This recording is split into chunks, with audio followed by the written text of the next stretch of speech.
जय श्री राधे महाराज जी। महाराज जी, आपके चरणों में कोटि कोटि प्रणाम। प्रभु, परिवार का ही एक महत्वपूर्ण सदस्य अनैतिक मार्ग पर चल रहा है। बहुत समझा अनैतिक मार्ग पर कौन? परिवार का अगर कोई एक ऐसा सदस्य हो जो अनैतिक मार्ग पर चल रहा है और बहुत समझाने पे भी वो नहीं आपका समझ रहा, अधिकार क्या है समझाने का? मतलब ये पूछना पड़ेगा ना, कौन है? मेरे पति हैं। हाँ, वो कोई सदस्य नहीं है, वो आपके अर्धांग हैं, आपके निज जन। उनको सदस्य में नहीं बोलते हो तो मतलब इसीलिए हमने पूछा है खुल करके, क्योंकि सदस्य से तो हम पति पत्नी अलग हो गए, तो परिवार का सदस्य नहीं मान रहा है तो हम उससे अलग हो सकते हैं, लेकिन पति से तो क्या ऐसी बात है जो आपके पति आपके समझाने पर नहीं समझ रहे हैं? करे बहुत प्रयासों के बाद वो क्या? सुधरना चाहते, पाप आचरण को छोड़ने के तैयार नहीं हो रहे और बहुत समझाते तो हमें ही शत्रु। क्या पाप आचरण? क्या वो व्यभिचार करते हैं? अन्य स्त्री से संपर्क रखते हैं? व्यभिचार, मांस मदिरा, हर तरह की चीज। तो आजकल के नए बच्चों का जो संस्कार बन रहा है, तो ये शिकायत तो बनती ही रहेगी। इस शिकायत की दूरी के लिए जब नींव मजबूत हो तो मकान सही हो, जब नींवें बेकार हो रही तो मकान क्या है? हम तो इस बात से दुखी हैं। मान लो यहाँ आप सही हो, भगवान जाने, नहीं तो आजकल के जो बच्चे हैं या बच्चियां हैं, दोनों पक्ष गड़बड़ हो रहे हैं। हम कई बार चीख चीख के बात कर रहे हैं कि ये जो गर्लफ्रेंड, जो बॉयफ्रेंड, ये जो लिव इन रिलेशन, ये जो व्यभिचार का बढ़ावा हमारे समाज में, कि अगर आप लड़का लड़की पसंद मतलब राजी हैं तो कोई उसको विक्षेप नहीं डाल सकता। ऐसा है, हमें तो ज्यादा पता है नहीं। ऐसा ही है। ऐसा है। वो लिव इन रिलेशन का मतलब क्या है? यही तो मतलब है ना। अब इसके बाद फिर क्या होगा? हम तो कई बार सीधी सादी भाषा में बता दिया है, जिसको अलग अलग होटलों की चाट पर गई खाने को, उसको एक रसोई का भोजन अच्छा नहीं लगेगा। ऐसे ही हर इंद्री की बात है, जिसकी चाट लग गई व्यभिचार की, वो अपनी पत्नी से एक पत्नी व्रत या एक पति व्रत रह सके? असंभव। ये इंद्रियों का विलास है। ये इसी पापाचरण को रोकने के लिए हम बार बार प्रार्थना करते हैं कि आप इसे खिलवाड़ मत समझो, आप अपनी जिंदगी से मत खेलो, आप अपने चरित्र को दूषित मत करो। नहीं, अब बोलो क्या है? तुम जल रहे हो और वो शांत है क्या? जो पापाचरण करता है वो तो अशांत रहता ही है। कामनाएं उसको जलाती रहती हैं, भोगे हुए भोग की पुनः भोगने की इच्छा, तृष्णा, ये उसे जलाती रहती है। स्पृहा, कामना, तृष्णा, वासना, ये आग जलाए रहती है। वो कोई शांत है क्या? वो कोई तृप्त है क्या? वो कोई शीतल थोड़ी है। उसका भी हृदय जल रहा है, आपका जल रहा है। तो इसीलिए अब ज्यादा हो जाता है इसी में, तो फिर एक दूसरे के प्रति द्वेष भाव पुष्ट हो जाता है, या तलाक हो जाती है, या मारपीट हो जाती है, हिंसा में उतर जाता है खेल। तो इसीलिए हम बार बार मना करते हैं कि जो बच्चों का जीवन चरित्र बिगड़ रहा है, इस पर सुधार किया जाए। इस पर कोई ध्यान नहीं दे रहा। इस पर अब वो व्यसन करते हैं, व्यभिचार करते हैं, गंदे आचरणों में उतरते चले जा रहे हैं। अब उनका तुम ब्याह कर दोगे तो चाहे बच्ची हो चाहे बच्चा हो, एक जगह कैसे रह सकता है? उसका बन चुका है, स्वभाव बन चुका है। एक जगह तो तब जब जीवन चरित्र पवित्र है उसका। मतलब पहले की बातों को मजाक उड़ाया जाता है, पर बहुत बढ़िया सिद्धांत से चलते थे। जैसे गांव के लोग जाके लड़का देखे आए, लड़की देखे आए। दूल्हा लड़का नहीं देख, वो लड़का लड़की नहीं देख सकता, लड़की लड़का नहीं देख सकता। घर वाले माता पिता ने पास कर दिया, ब्याह हुआ, वो उसी समय जब पाणी ग्रहण हुआ उस समय देखा और आजीवन के लिए अपने पति को स्वीकार कर लिया। और ऐसे हम सब लोग ऐसे ही परिवार से तो पैदा हुए हैं। कोई पुराने जमाने में थोड़ी था कि लड़का लड़की मिल ले जाके या बात कर ले।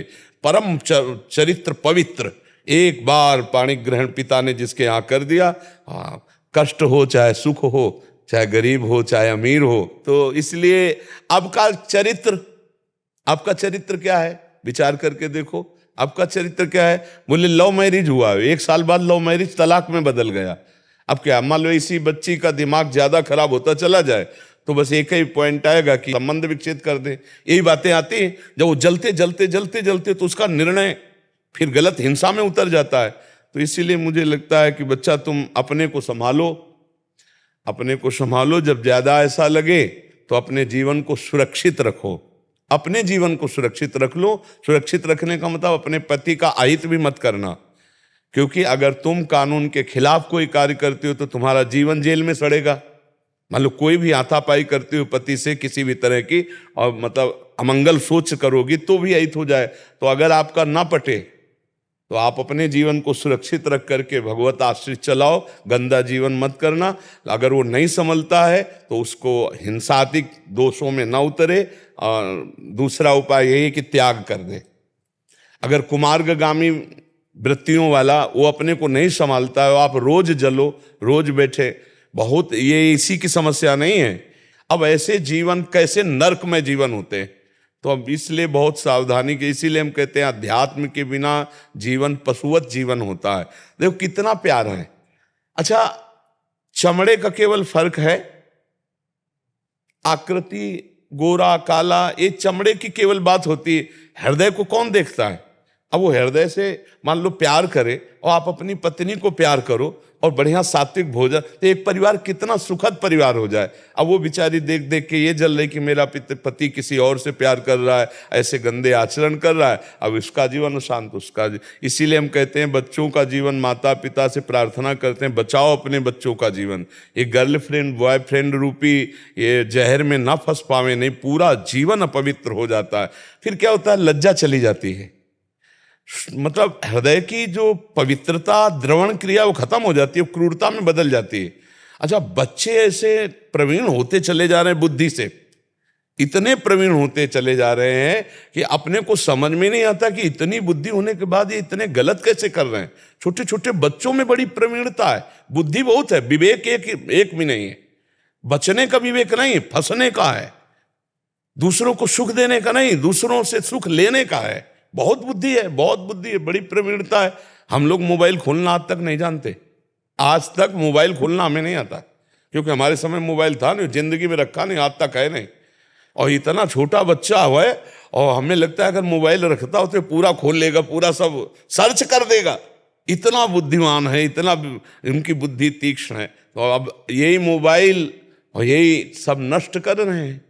हमें इसीलिए प्रार्थना है, शराब मत पियो, मांस मत खाओ, पराई स्त्री से व्यभिचार मत करो। तुम्हारा मन केवल गलत कह रहा है कि किसी में और सुख है, जो तुम्हारी पत्नी में सुख नहीं है तो विश्व में कहीं सुख नहीं है, क्योंकि बना तो शरीर वैसे ही ढांचा बना है। थोड़ा विवेक का प्रयोग करो। प्यार में सुख है, जब जिससे हमें प्यार होता है उससे जब हम देखते हैं, उससे जब हम मिलते हैं तो उससे सुख लगता है। ये व्यभिचार में थोड़ी सुख है पशुओं की, राक्षसों की बुद्धि लोग धारण किए। अरे अपना बच्चा, अपनी पत्नी, अपना परिवार, जब हम उसे प्यार करते हैं ना तो प्यार में सुख है। अपने बच्चे को देखो, पशु भी प्यार करता है। तो हमें लगता है कि ये जो आजकल प्यार को वासना में उतार दिया गया है, वो समझ नहीं। प्यार का मतलब समझ रहे हैं, आप हमसे प्यार करते हो मतलब हमारी वासनाओं की पूर्ति करो। हम आपसे प्यार करते हैं मतलब हमारी वासनाओं की पूर्ति, वासना की पूर्ति प्यार नहीं है। अपने को न्यौछावर करना प्यार है, प्यारे के सुख में सुखी रहना प्यार। अब ये कैसे लोग समझेंगे? तो हमारी तो यही प्रार्थना, बच्चा भगवान का नाम जप करो, जहाँ तक हो सके तहाँ तक चलाओ। जब ना चले तो कुछ क्रोध करके हिंसादि वृत्तियां ना अपने लिए ना उनके लिए, अलग अलग होकर अपना भजन करो। यही उपाय है बच्चा। और तो फिर आगे ज्यादा क्रोध में फंस जाओगी तो फिर यही हो जाता है, हिंसादिक दोष हो जाते हैं।